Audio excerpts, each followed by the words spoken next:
God's command, keeping God's command.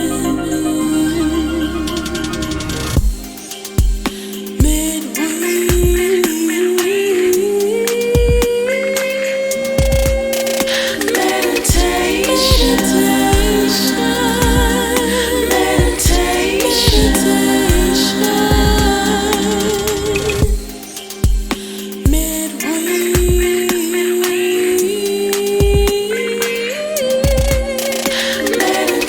meditation,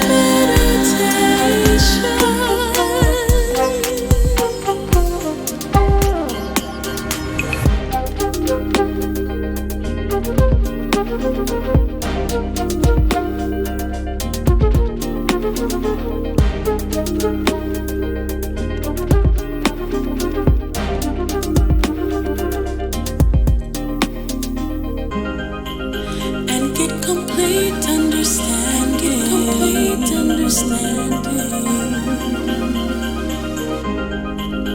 on keeping God's command, keeping God's command.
On keeping God's command, keeping God's command.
keeping God's command, keeping God's command.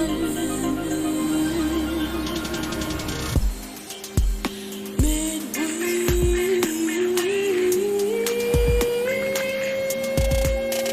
meditation,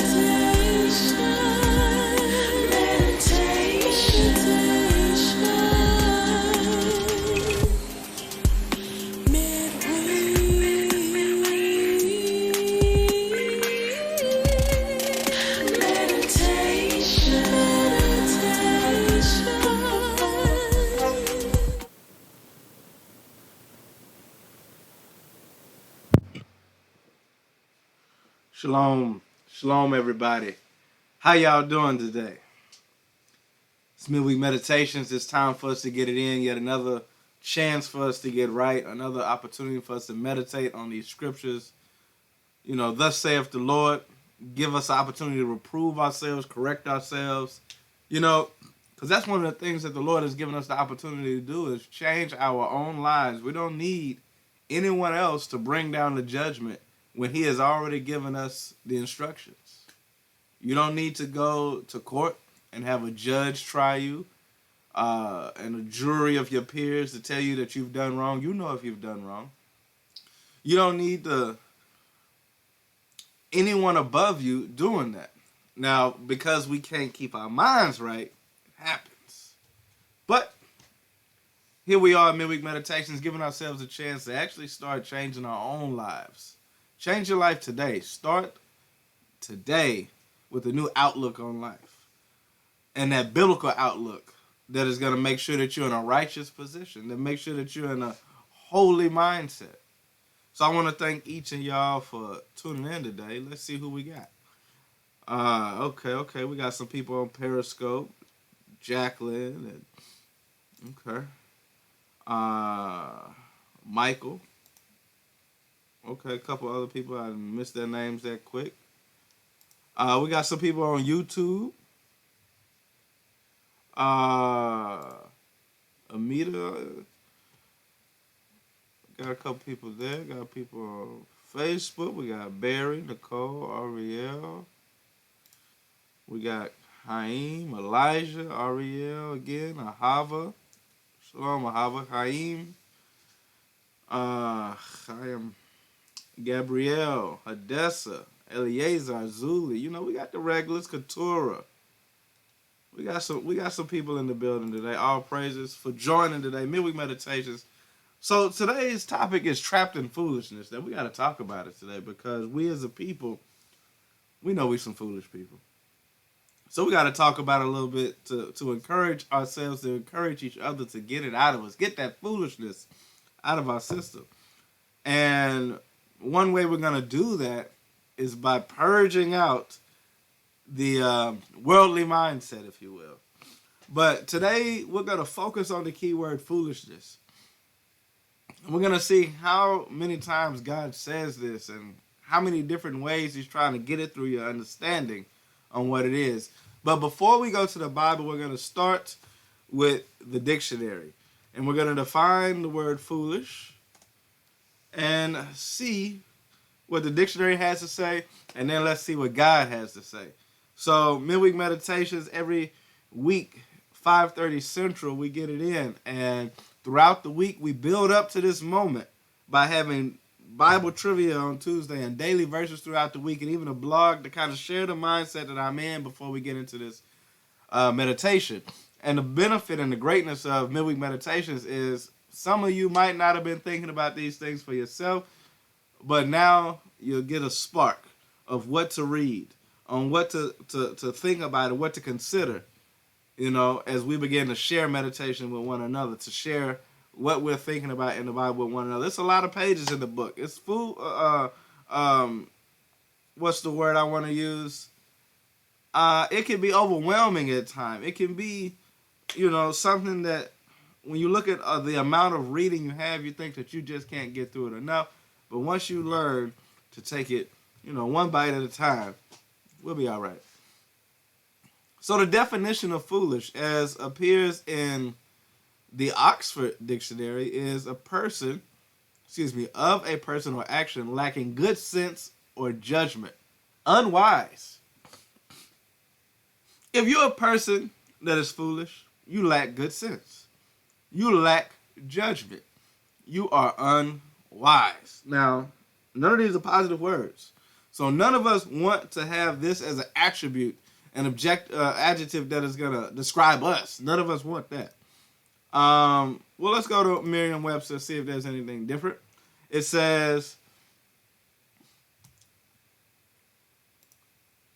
having or showing a lack of good sense, judgment, or discretion. So now it adds this word discretion. You don't have discretion, which is a word that we might should look up also. Let's see what discretion means, because maybe that's not something that we all fully understand. Discretion, the quality of behaving. See, we can stop there. Behaving. Our people don't know how to behave. But we're going to read on. The quality of behaving or speaking in such a way as to avoid causing offense or revealing private information. See, there's a lot of people who don't have any discretion. They are easily causing offense to others. Like it's a hobby of theirs. It's a goal of theirs. They are perfecting the offense. And me, myself, I got to always examine myself because I see that people get offended by things that I say sometimes or, but in examining it, you also find that offense, because I talked about this one day, that offense a lot of times comes from within. So offense in a certain case could be on it's your fault or their fault side. But in this context, it's your fault. In the foolish context, it's your fault. It's the person who is doing the offending that is at fault. It says the quality of behaving in such a way as to avoid causing offense. See, it's one thing to offend. It's another thing to offend on purpose.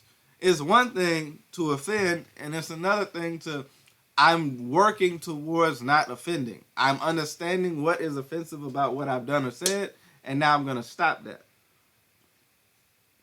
It says, or revealing private information. See, there are certain people, I'm sure that you know of them, or you may be one of them, that is so quick to disclose your own private information or someone else's private information, which is none of your business to disclose. That is a lack of discretion. Now, going back to foolish and Merriam-Webster, it says absurd, ridiculous, marked by a loss of composure. See, foolish people can't keep themselves composed. Insignificant and trifling. Oh, those are some good words there, aren't they? Dictionary.com. It says resulting from or showing a lack of sense. Ill-considered. You don't consider things very well. Lacking forethought or caution. You're not thinking ahead.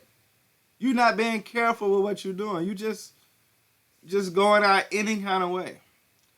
Trifling, insignificant, and paltry. Okay, let's see if we got any more that we might want to add. Let's see what Cambridge Dictionary says.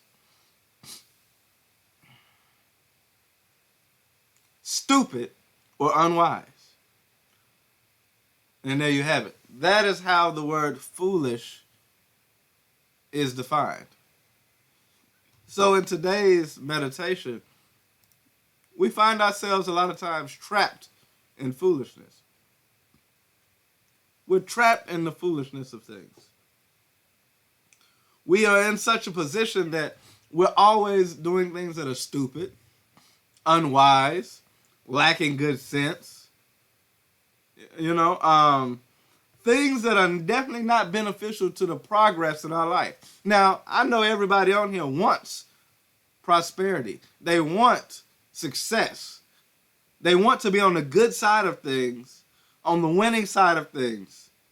But yet, I'm pretty sure a good number of us feel like we're always losing, taking L's. But if you don't have good sense, how could you win? If you don't have discretion, how could you win? If you don't have good judgment or wisdom, how could you get the W? So we're going to go to a couple of scriptures. We got to understand a couple of things. We're going to see how God defines foolishness or foolish in the Bible and see the comparison of our people and see what type of people we really are. You know, when you look around the world, you know that we're the strongest. You know that we're the fastest. You know that we can sing the best and dance the best and jump the highest. You know that we've made many inventions. You know that we've problem solved and overcome many difficult obstacles. But yet, a lot of those problems that we have are self-inflicted. So let's see what God has to say. This is Deuteronomy 32 and verse 6. It says, "Do ye thus requite the Lord, O foolish people and unwise? Is it not he thy father that have bought thee? Hath he not made thee and established thee?" See, when you start here in this verse, it's showing you that a foolish people is also synonymous to an unwise people. And it asks you the question, do you requite the Lord? See, in verse 5 it says, they have corrupted themselves. Their spot is not in the spot of his children. They are a perverse and crooked generations. Do ye thus requite the Lord? Let's find out what requite means. Requite means to make appropriate return for, to respond to love or affection. So do you not make an appropriate return to the Lord? Do you not respond to the Lord with the same type of love that he's given towards you? See, a foolish person, an unwise person would not requite the Lord. Why would they be foolish to not do so? Because the Most High God is the creator of us. It says, is he not thy father? He's our heavenly Father that hath bought thee. Did he not pay a ransom for us? Did he not defend us against all these other nations? Did he not make us special, holy, chosen, peculiar people? It says, hath he not made thee and established thee? Did he not only make man, but then he made you in the likeness of his image, and then he established you to be the greatest people on this earth? Did he not do that for the Israelites? Well, sometimes we forget about that. That's why verse 7 says, remember the days of old. Consider the years of many generations. Ask thy father, and he will show thee thy elders, and they will tell thee. When the Most High divided the nations their inheritance, when he separated the sons of Adam, he set the bounds of the people according to the number of the children of Israel. And we won't requite the Lord after he's separated the whole earth and divided it according to us. So, a foolish people is an unwise people because they're unable to adhere to the common sense and the understanding that should be ever present in front of us. That is right there for us to see, but yet we don't get it. It says in Proverbs 19 and 13 that a foolish woman is clamorous, simple. She is simple and knoweth nothing. Now, of course, it's talking about a woman here, but I'm trying to get you to understand the characteristics of the foolish. See, a foolish person is simple. Not just a woman, but a person too. And they know nothing. But they're clamorous. What does the word clamorous mean? So the word clamorous is making a loud and confusing noise. So the foolish person, I'm saying person, it says woman, but I'm saying person because there are men that I've seen to fit this bill. The foolish is clamorous. They make a lot of noise and cause a lot of confusion, but they really don't know anything. They don't know what they're talking about. And there are a lot of people who are great at causing confusion. Great at making a lot of noise. But when you really pay attention to what's going on, you realize that the noise that they just made was foolish. The noise that they just made was confusing at best, but it was not factual, it was not legitimate, it was not real. It was just a smokescreen at times. Verse 12 says this. No, let's go up to verse 9. Give instruction to a wise man. See, a wise man is going to receive instruction, and he will be yet wiser. See, the thing about wise people is they grow and increase in their wisdom. But the foolish is so busy talking, being so clamorous, they never begin to know anything. They never learn. They never grow. They never are considered that wise. Teach a just man, and he will increase in learning. See, a wise man will continue to increase in learning. A just man. See, as we read on today, we're going to see how all these different words really all mean the same thing. And you have so many pages of the Bible just to help you understand a few basic ideas. It's really not as much as you think it is. It says, verse 10, the fear of the Lord is the beginning of wisdom. See, your first step in getting out of the foolish mindset and into the wise mindset is to have fear of the Lord. The person we read about in Deuteronomy 32, they didn't have fear of the Lord. That person was not taking into the account that this is the same God that brought you out of Egypt. This is the same God that created you. It says in verse 10, the fear of the Lord is the beginning of wisdom, and the knowledge of the holy is understanding. For by me thy days shall be multiplied, and the years of thy life shall be increased. See, foolish people are not going to get an increase in life. But wise people, it's going to continue a little longer than you thought it would. It says, verse 12, if thou be wise, thou shalt be wise for thyself. But if thou scornest, thou shalt be alone, thou alone shalt bear it. A foolish woman is clamorous, she is simple, and knoweth nothing. For she sitteth at the door of her house on a seat in a high place of the city, to call passengers who get right on their ways. Whoso is simple, let him turn in hither. And as for him that want of understanding, she saith to him, stolen waters are sweet, and bread eateth in secret is pleasant. But he knoweth not that the dead are there, and that her guests are in the depth of hell. So the people that are wanting to be in the midst of other foolish, clamorous people, women in this case, they don't realize that they're really digging in themselves into the depths of hell. They don't realize that they're falling into a trap.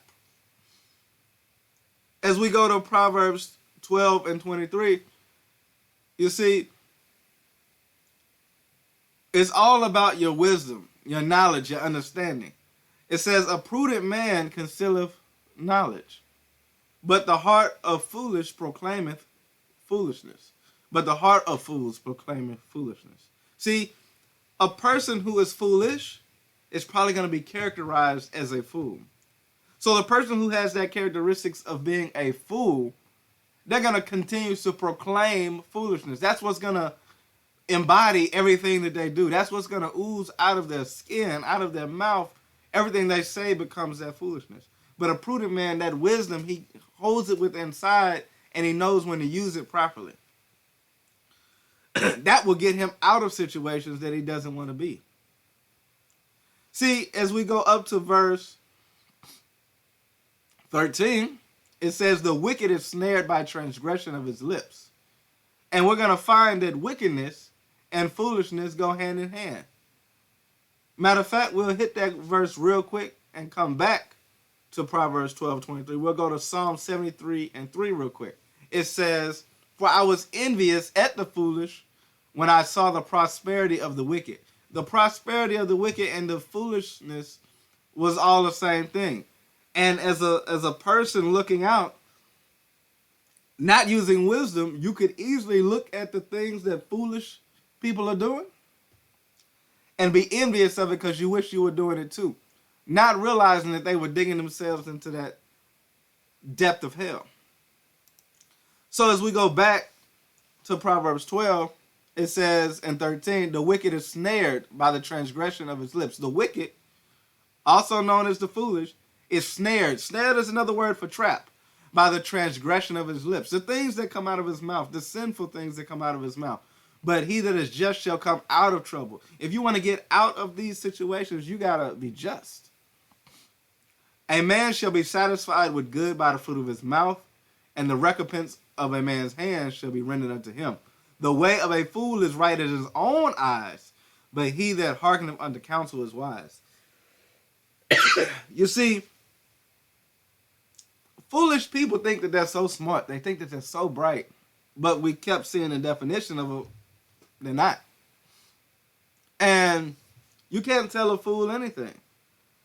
Verse 15 says again, the way of a fool is right in his own eyes. So he think he right, but he's not willing to hearken unto the counsel, as it says, but he that hearkeneth to counsel is wise. See, a wise man hearkens to counsel. And you've seen many great men in positions in leadership and power that won't listen to the counselors around them. You got examples in the Bible of kings who had counselors and chose not to use them.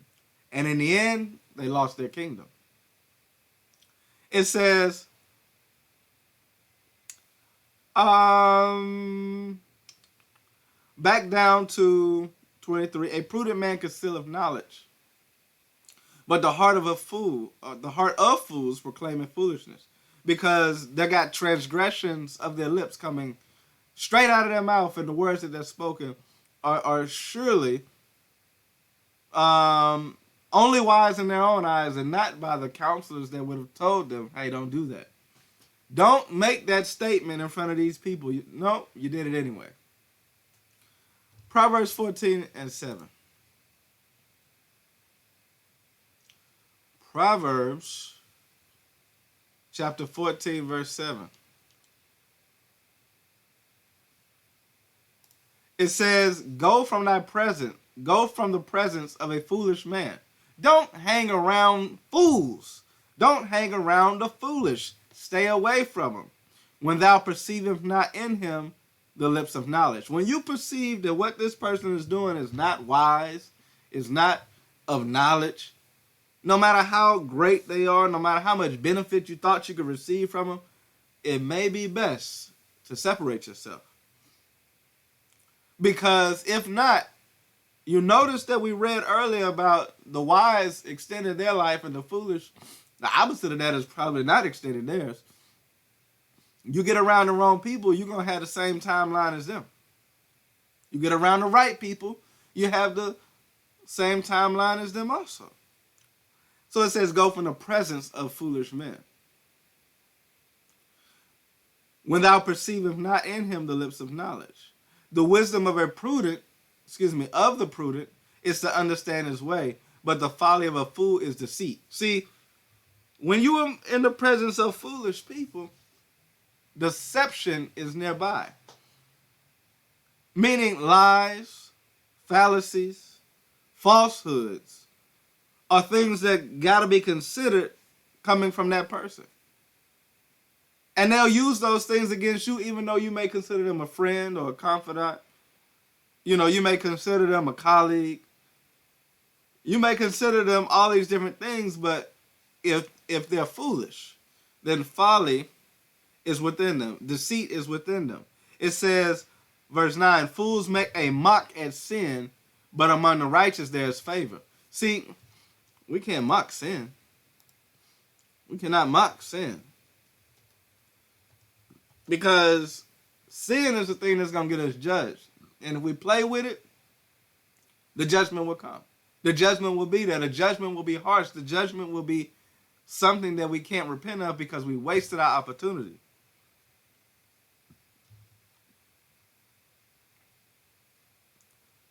It says, the heart knoweth his own bitterness, and a stranger doth not intermeddle with his joy. The house of the wicked, which is the same as the foolish, shall be overthrown, but the tabernacles of the upright shall flourish. There is a way that seemeth right unto a man, but the end thereof are the ways of death. See, when you go about your own understanding, when you think the things that are right in your eyes and nobody else is agreeing with you, the counsel's wrong, that's the person who's ending up in death, and their life is not going to be extended. It says, there's a way which seemeth right unto a man. He's right in his own eyes. But the end thereof are the ways of death. So, now we talked about sin. Because it said here that fools mock at sin in verse 9. But really and truly, sin is foolishness. Foolishness is sin. And we'll get a couple scriptures to tell us that. Numbers 12 and 11. It says, and Aaron said unto Moses, alas, my Lord, I beseech thee, lay not the sin upon us, wherein we have done foolishly, and wherein we have sinned. See, when you do foolishly, you sin. Because, remember, foolishness is without knowledge, without wisdom, without understanding, without discretion. And those are the same characteristics that allow us to sin. See, when you do things without understanding, you'll end up in adultery. You'll end up stealing. You'll end up killing. You'll end up in all type of sin. Go straight through the list of the 10 Commandments and beyond. All of them broken because of foolishness. Now, I want to just stop for a minute. When I speak of foolishness, there's certain things that I think of. You know, I think of the world that we live in, the society that we're in now, the time that we're in now. And for me, you know, given that I'm only living in this one time frame, I'm not 100 years old spanning the gap of a century. But foolishness is just at an all-time high, in my opinion. You know, with the advent of social media, with all of the what do you call it? Reality TV, with your world star hip hops and your MTVs and your Facebooks. The thing that's entertaining and the most widely spread is always a fight, which is against God's laws to be fighting your people, which is twerking and half nakedness, which is a sin because that's right there in adultery and lust, which is, you know, all the promoting of things that we should not do, all the promoting of things that other nations do that we should not be envious of. And that just gets shared and liked and reposted over and over again, million views and went viral, but a Bible lesson never goes viral. A well-spoken thought from the Lord never goes viral. Like, as much as I say, hey, share. Most of us don't share. And for the people who do share, they probably don't get no response off of it from their friends and family. But that's what it is, foolishness. See, you, your mama, your daddy, your aunt, your cousin, your uncle, your grandma, all of us are so intertwined in foolishness that we'll be quick to say, hey, did you see this? Hey, take a look at that. When it's sin. But when it's righteousness, where is it?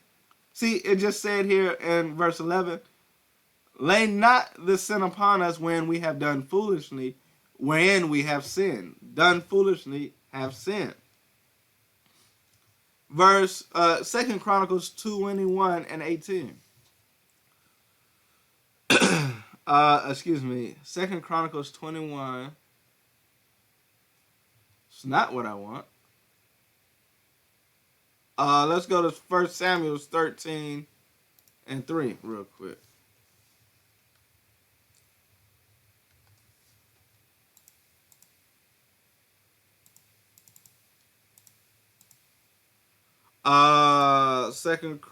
First Samuel 21 and 13. And Samuel said to Saul, thou hast done foolishly. See, this is a prophet saying to a king who wasn't following the correction, wasn't following the counsel. Thou hast done foolishly. Thou hast not kept the commandments of the Lord. See, doing foolishly equates to not keeping the commandments of the Lord thy God, which he commanded thee. For now would the Lord have established thy kingdom upon Israel forever. See, when we do righteousness, we have an opportunity to be established. But when we do foolishness, verse 14, but now thy kingdom shall not continue. Why are we in the situation that we're in? Why are you brothers and sisters struggling? Last hired, first fired. Every business idea you come up with, it hasn't flourished. Every opportunity that you thought presented itself, it dwindled into nothing. It's because we have done foolishly. But thy kingdom shall not continue. The Lord hath sought him a man after his own heart. See, the Lord is looking for someone that's going to be after his own heart. Not the man's own heart, but God's heart. And the Lord hath commanded him to be a captain over his people. See, the Lord will command leaders to rise up and do the right thing and be wise and be intelligent with their decision making, to be full of knowledge. Because thou hast not kept that which the Lord commanded thee. That got removed from Saul. The first king, the one who should have had a lot of glory behind his name, really messed it up for himself. It's sad to see, but it's the truth. Now it says, 1 Chronicles 21:8 is what I wanted earlier. It says, and David said unto God, I have sinned greatly. Because this is the guy that the Most High put in place of Saul. David says, I have sinned greatly because I have done this thing. But now I beseech thee to do away the iniquity for thy servant, for I have done very foolishly. He is equating his foolishness with sin.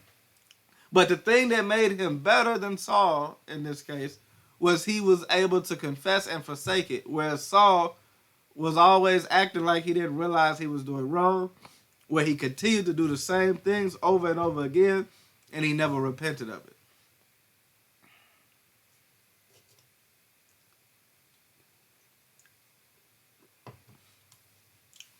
First Samuel 13:13 we just read, but now let's see what Job had to say. This is Job chapter 1 verse 22. In all this, Job sinned not, nor charged God foolishly. So, if you know the story of Job, this is chapter 1. And Satan and the Most High or God are having a conversation and debating if Job is really as righteous as he seems to be. Or is he just benefiting off the benefits that God has gave him? Job has a family full of people who are not trying to keep the commandments, a wife, children,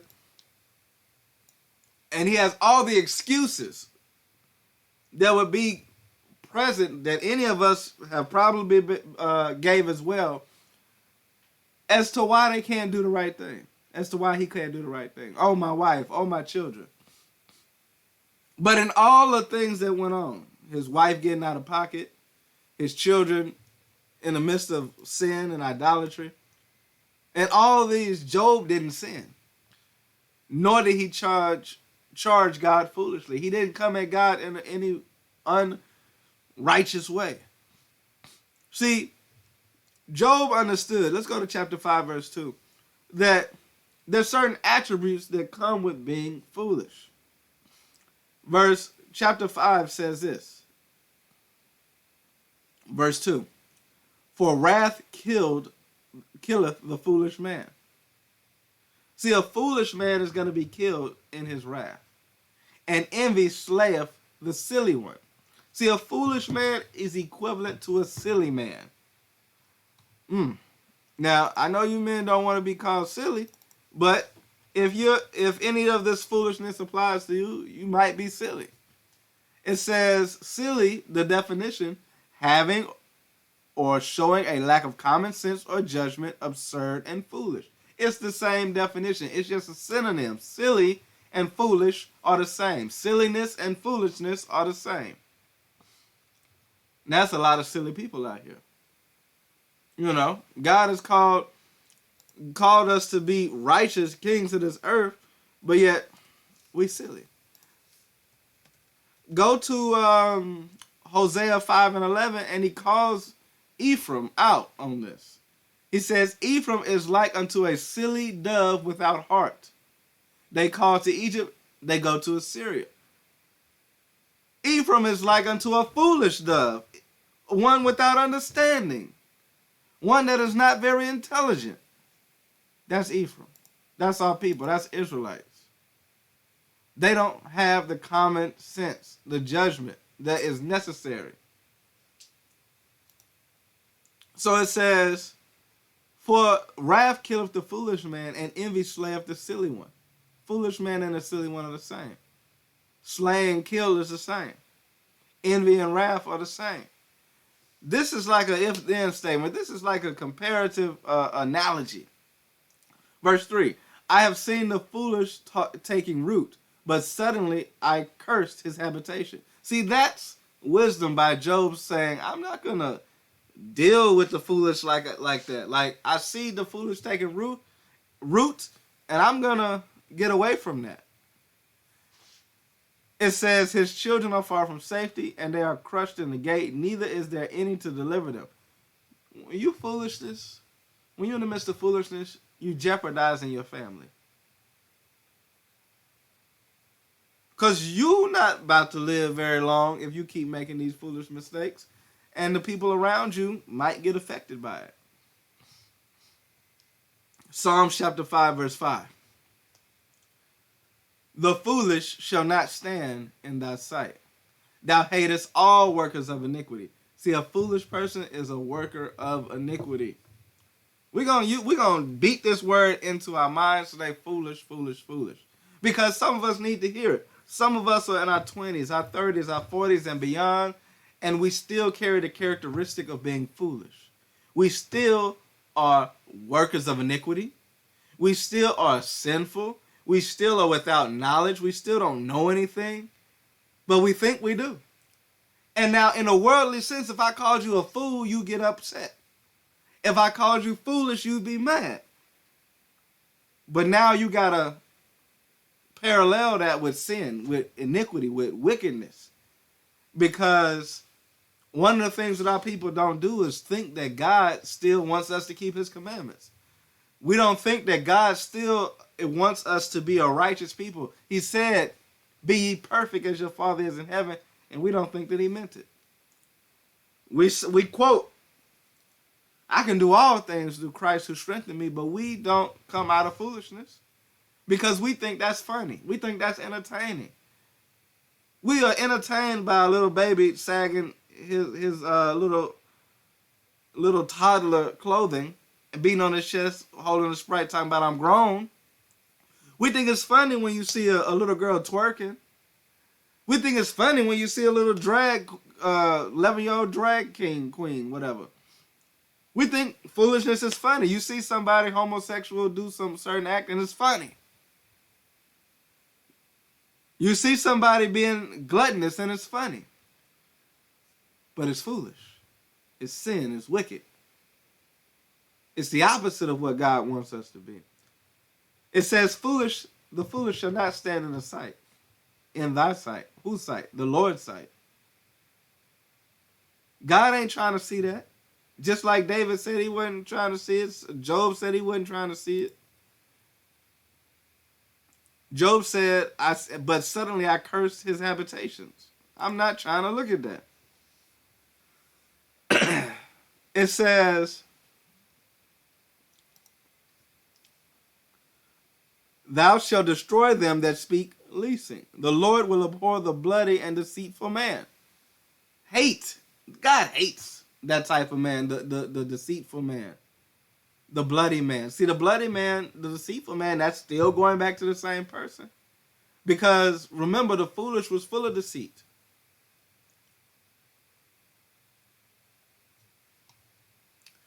It says,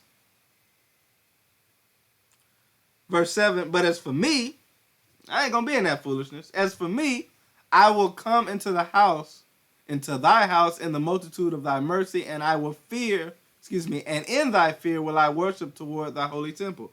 Because the beginning of wisdom is fear of the Lord. That's how you get rid of that foolishness.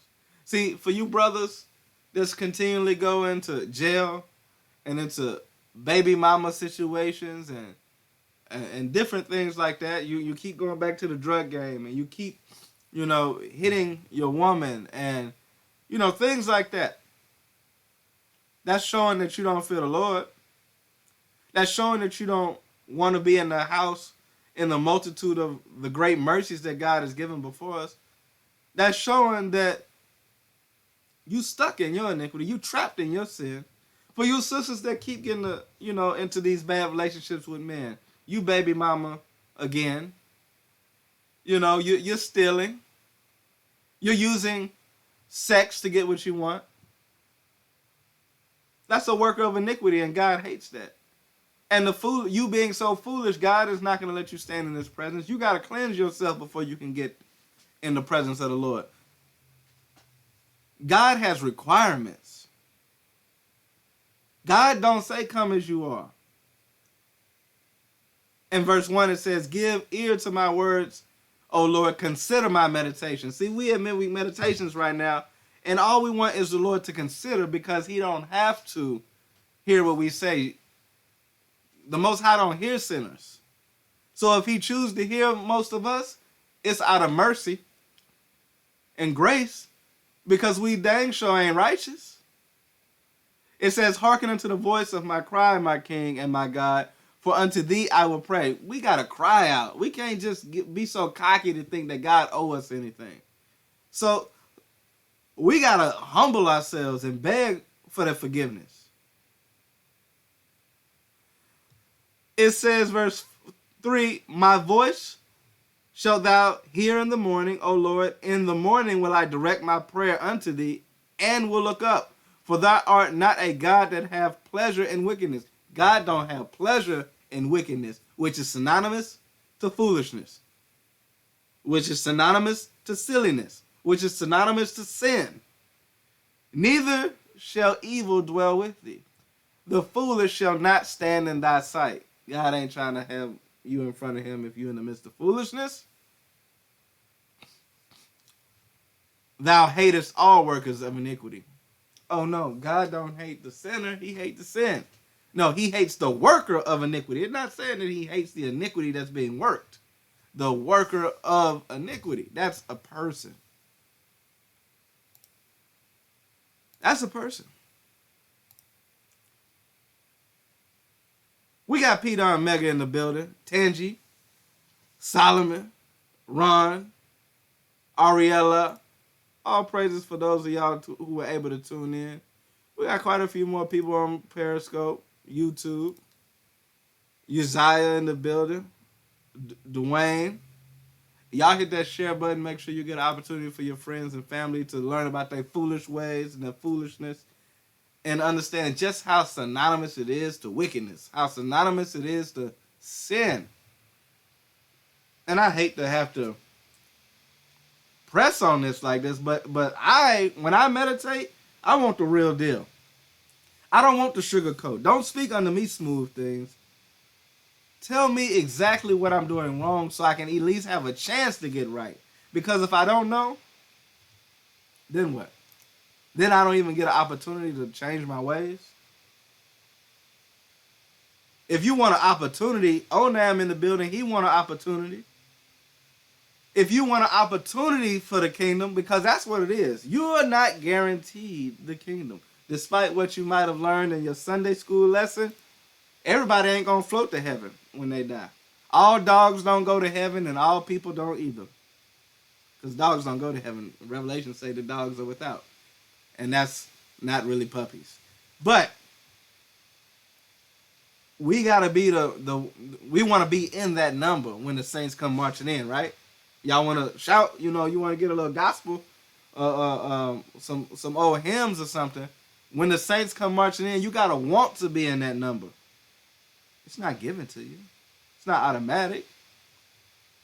There's some work to be done. Make your calling and election sure. Because the age-old question is, if Christ was coming back tomorrow, would you feel confident that you were going to heaven? And we should all say no in the current state that we're in now, because we know that we foolish. We know that we're in the midst of sin. But are you willing to change and stop doing that dumb stuff? Stop being in the midst of envy. Stop being in the midst of strife. Stop being a whoremonger. Stop being a hateful person. Stop, being a talebearer and a gossiper. Stop that. Stop sowing discord among brethren, trying to separate chief friends. Stop that. Be the difference maker. Be the change. So, let's go to Proverbs chapter 10 and verse 1. See, now we got to understand what foolishness does to other people. Proverbs 10 and verse 1 says, a proverb of Solomon, a wise son maketh a glad father, but a foolish son is the heaviness of his mother. See, we're all children to somebody. And if we're a wise child, we make our parents proud, happy, glad. But if we're foolish, it's heaviness to the heart of the parent. It's hard on a parent to love their child, to know that they're doing wrong, and have to make decisions.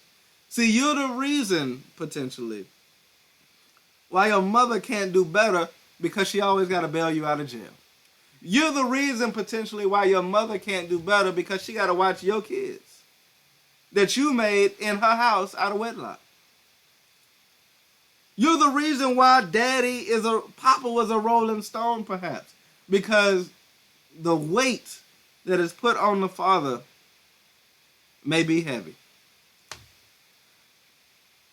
To have to try to take care of this child in this world that's already hard enough.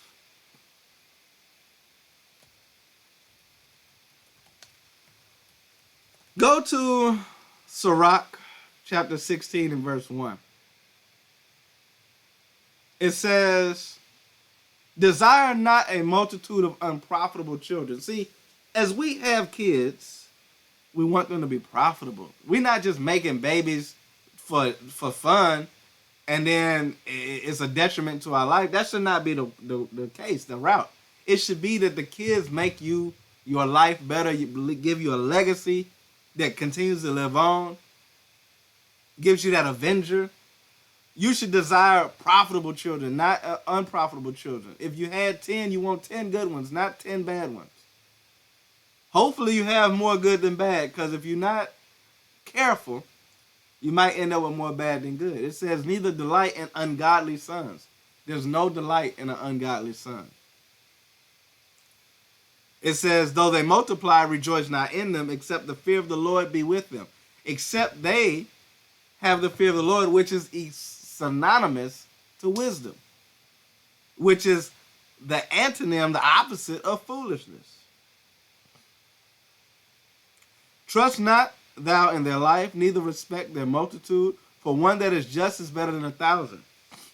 I'd rather have one just kid than 1,000 monstrous baby kids, right? It's better to die without children than to have them that are ungodly. See, some of us, we're blessed to have children. Then there's other of us that we're cursed to have children. And you got those who wish they could have kids, but if they had kids like yours, they'd rather not. So the verse says,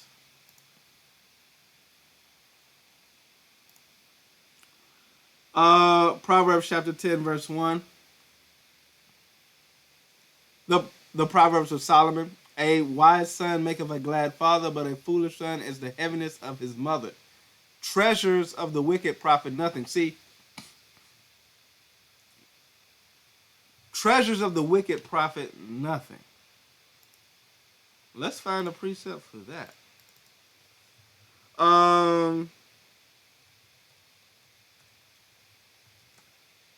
Psalms 127:3 says, "And lo, children are an heritage of the Lord, and the fruit of the womb is his reward." Now, back here in verse 2, it says, "Treasures of the wickedness profiteth nothing." So if you get your reward from having children, but it's a wicked, rotten fruit, it don't profit you anything. But it says, "But righteousness deliver from death." Because think about it, for you who have children, when you get older, if you have righteous kids, they'll be there to take care of you, just like you took good care of them. But for those wicked kids, how can a kid strung out on drugs take care of you? How can one that is struggling to take care of their multiple unprofitable children take care of you? How can someone that don't love themselves love you? It says in Proverbs 15:20, "A wise son maketh a glad father, but a foolish man despiseth his mother." Because what you begin to find out is that fool got so much hatred in their heart, got so much sin within them, that they don't even love their mother. So how can a person that you've raised up to be a monster, how can that unprofitable child take care of their mother or their father when they despise them? It can't be done, not in an effective way. And that's why you end up in the nursing home where the nurse is abusing you because they gave you a very bad one. Probably haven't changed your depends in a long time as you depend on others. Verse 21, "Folly is joy to him that is destitute of wisdom." That him is still referring to that son. And folly is the same as foolishness. Destitute of wisdom means you lack wisdom, knowledge, and understanding. But a man of understanding walketh uprightly. Without counsel, purposes are disappointed, but in the multitude of counselors, they are established. See, a wise son is going to listen to counselors, his parents, his uncles, his big brothers and sisters, grandparents, etc., teachers, and make sure that he stay out of trouble.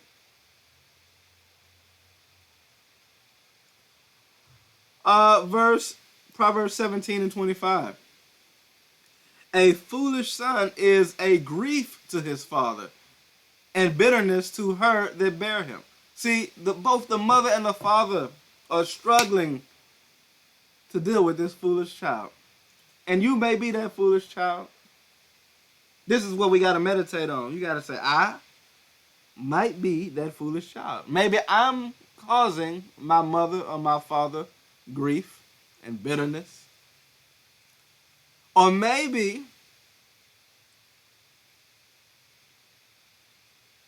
now that that's happening to me, I can look back and say, I did that to my parents.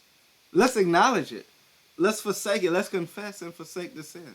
It says a foolish son is a grief to the father. A foolish son, that son that's always in jail. That son that's strung out on drugs. That son that got all the baby mama drama is a grief to his father. Because what good you doing your father? It's supposed to be profitable to have children. It's supposed to be rewarding to have children. Not like, oh my gosh, I should have wrapped it up. I should have never did it. Bitterness to her that bear him. So not only did she have to dang near die giving birth to you,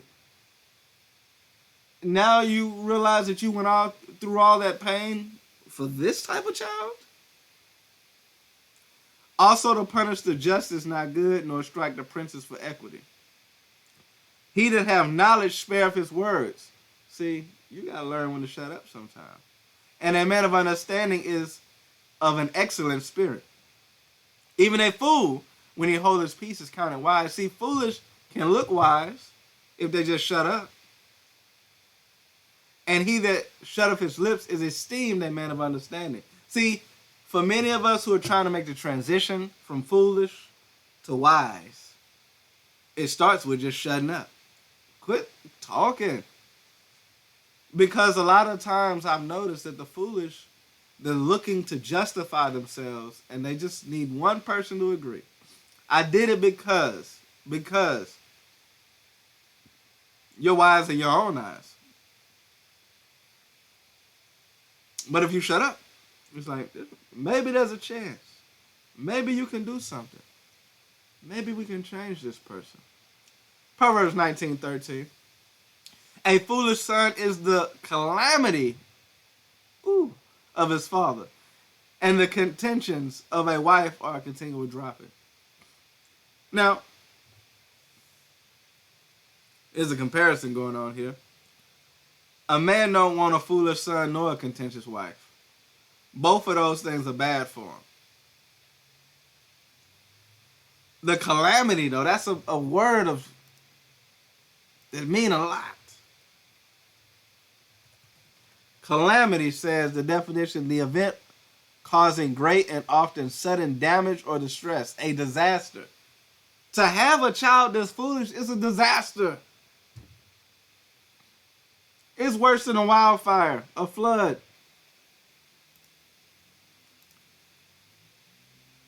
And these are the type of people that we are. And this is the type of effect that we have on others. Proverbs 24:9 says the thought of foolishness is sin.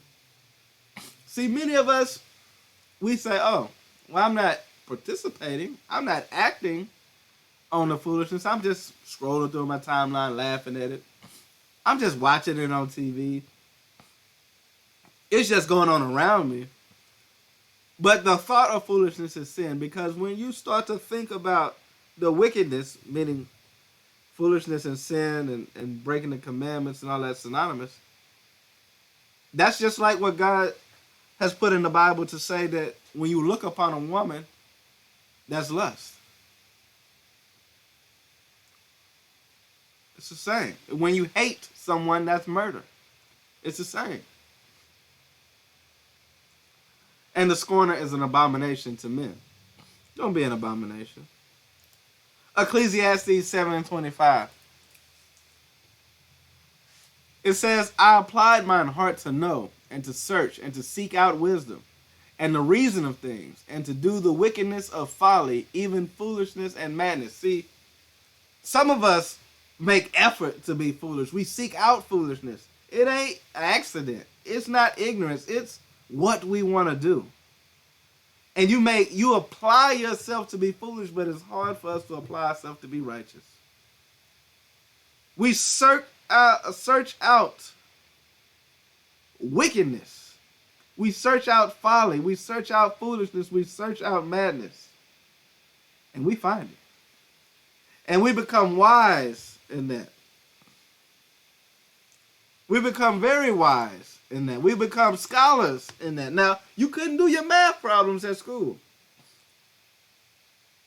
You're lucky to pass another grade. But you're an A+ student in foolishness. We got to examine ourselves. Jeremiah 4:22 says, for my people is foolish. They have not known me. They are Sodom's children. They have none understanding. They are wise to do evil, but to do good they have no knowledge. We are great at doing evil. Why is it that you can be such a great chemist when it comes to the drug game, but you can't do chemistry at school? Now you can't become, a great scientist that still gets his money, that still gets his renown, but in a way that's not wicked. We're wise to do evil. We make effort to be foolish. Some of us are teachers of foolishness. Romans 2:20 says, an instructor of the foolish.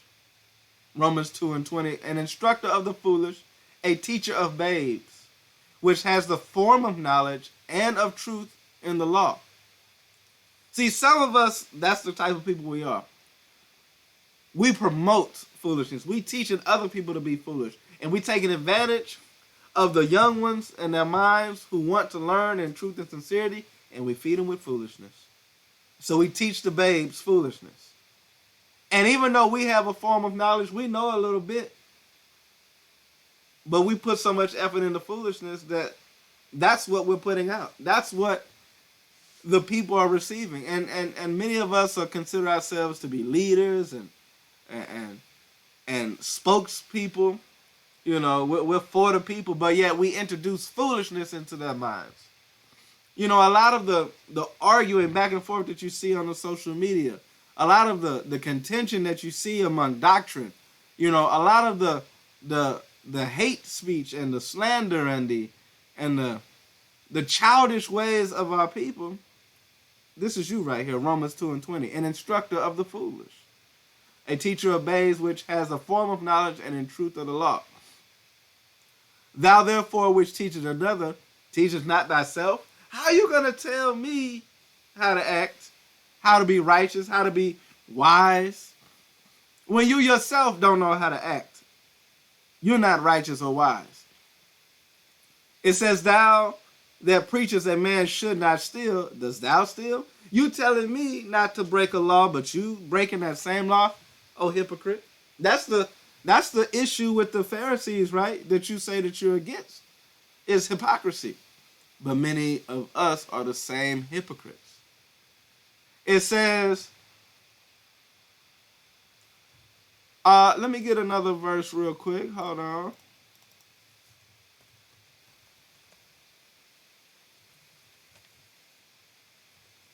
You got Ecclesiasticus 37:19. There is one that is wise and teacheth many, and yet is unprofitable to himself. That's that teacher in Romans 20. You wise and teach many, but you unprofitable to yourself. You unable to help yourself. If you can't help yourself, how can you help me? The scripture tells you, get your house in order, then reprove thy people. It told Paul, when thou art converted, then help your brother. And he was already doing the work, but he wasn't converted yet. So his work was not very effective.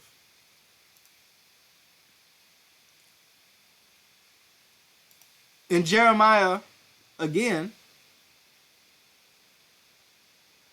5:21, it says, hear now this, O foolish people. Jeremiah 5:21.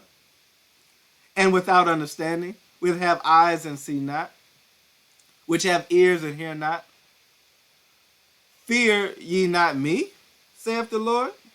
Will ye not tremble at my presence, which have placed the sand for the bound of the sea by a perpetual decree, that it cannot pass it? See, God did that. Man can't do that.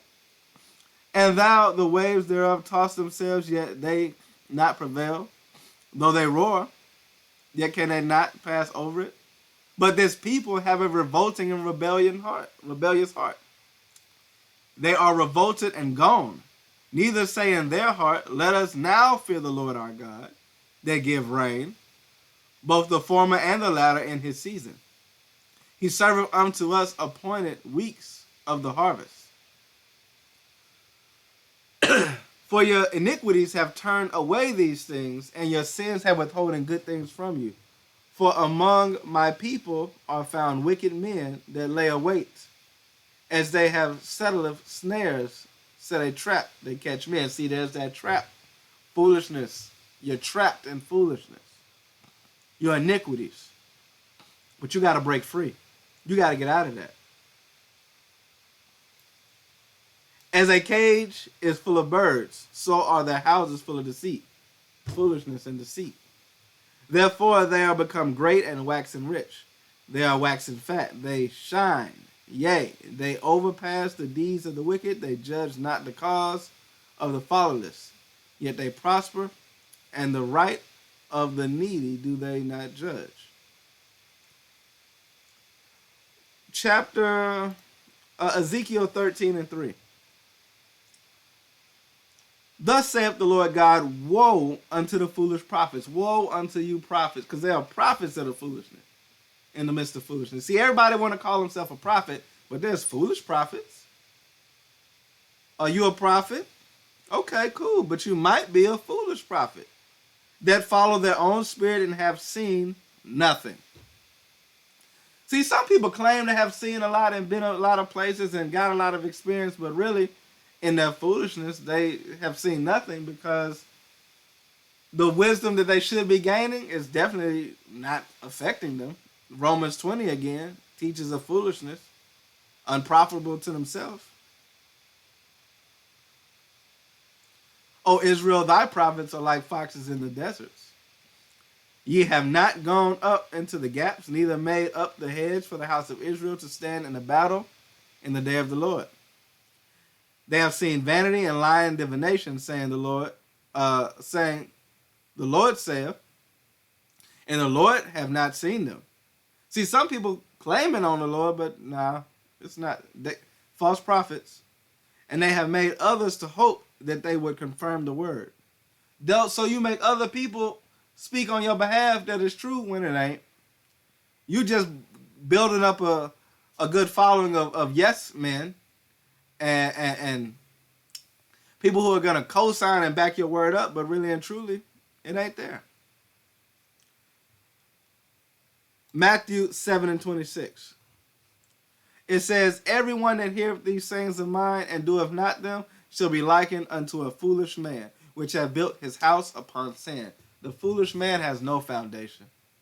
He's easily shook. That's why it's easy to go into the midst of sin. Matthew 25:2. And the kingdom of heaven, verse 25, verse 1. Then shall the kingdom of heaven be likened unto 10 virgins, which took their lamps and went forth to meet the bridegroom. And the 5 of them were wise, and 5 of them were foolish. And they that were foolish took their lamps and took no oil with them. But the wise took oil in their vessels with their lamps. While the bridegroom tarried, they all slumbered. And at midnight there was a cry made, Behold, the bridegroom cometh. Go ye out to meet him. Then all those virgins arose and trimmed their lamps. And the foolish said to the wise, Give us of your oil, for our lamps are gone out. But the wise answered and saying, Not so, lest there be not enough for us and you. But go rather to them that sell and buy for yourselves. You see, the foolish are not prepared. So you have all these attributes of people who are foolish, not prepared, no foundation. They follow their own spirit. They teach others to be foolish. They make an effort to be foolish. They're hurting the people around them. They don't keep the commandments. These are the people that we don't want to be. These are not the attributes that we want to see in our life. Zuriel, Leah, Danielle, if y'all are going to get y'all lives together, here's your opportunity. You know, you have the chance to get right for yourself. Ariel, you got the chance to get right for yourself. But if you're wise, but if you're foolish, you're going to make sure that someone else has to bring the judgment. So that's what Midweek Meditations is about for today, being trapped in foolishness. Get out of the trap. The trap is your own mind. The trap is not being able to get outside of the thoughts of yourself and actually use the Bible. Actually take correction, counsel. That's the trap. So you got a chance to make a change in your life, and it's all on you. So I encourage each of you to share this broadcast so that somebody who you know is foolish can change. But each of us know that we need this for ourselves. We need to meditate on this. Pass our own judgment upon ourselves. Condemn ourselves. Confess and forsake. Stop being foolish, because every one of us probably got something that we're foolish with. Some type of foolishness is bound within us. Remember, foolishness is bound in the heart of a child. But correction going to drive it out. Many of us haven't been corrected enough or not willing and allowing the correction to happen. So with that, that's Midweek Meditations for today. Please go check out all the previous lessons, midweekmeditations.com. Get Bible Trivia Tuesday. Take the quiz. Look at the daily verses. Share those things. Encourage and make righteousness go viral. And stop posting foolishness. I can't stand that I have nothing but Israelite friends on Facebook, but yet I still have a whole bunch of foolishness. I see nakedness on my timeline. I see things that we should not be glorying on our timeline. But that's because my people is foolish. So with that, if you want to support, midweekmeditations.com/donations. And hit the share button, the like button, subscribe button. Those are the things you can do to help push this gospel forward. And the next thing you got to do is make change in your life. You know, it's good that, okay, I'm reading this Bible here and, you know, we're talking and discussing it and you heard it. But if you don't make application, no value. It's a waste of words. So with that, I'm going to let you guys go. And I pray that y'all catch up with everything that's going on in midweekmeditations.com. And that I see you again next week. And be prepared. Be prepared to get on the Bible trivia on Tuesday. Check out the blog that come out normally on Monday.